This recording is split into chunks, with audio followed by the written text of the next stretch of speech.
მოდით ახლა განვიხილოთ კონტაქტების გვერდი. კონტაქტების ღილაკზე დაჭერის შემთხვევაში ავტომატურად გადავდივართ მომხმარებლების გვერდზე, სადაც მოდის სია აბსოლუტურად ყველა მომხმარებლის, რომელსაც აქვს ინბოქსი შექმნილი.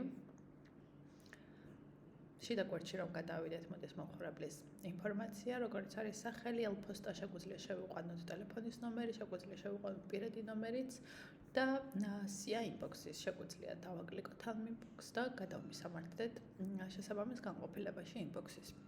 დავბრუნდეთ ისევ, შესაძლებელი არის მომხმარებლის ძიება სახელითაც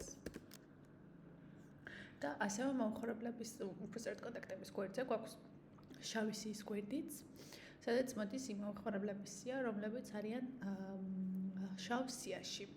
აქ გვაქვს რედაქტირების საშუალება, შესაძლებელი არის დაბლოკვის მიზეზის დაედიტება და ასევე გვაქვს unblock-ის option-იც, რომელზეც დაჭერის შემთხვევაშიც ხდება მომხმარებლის განბლოკვა.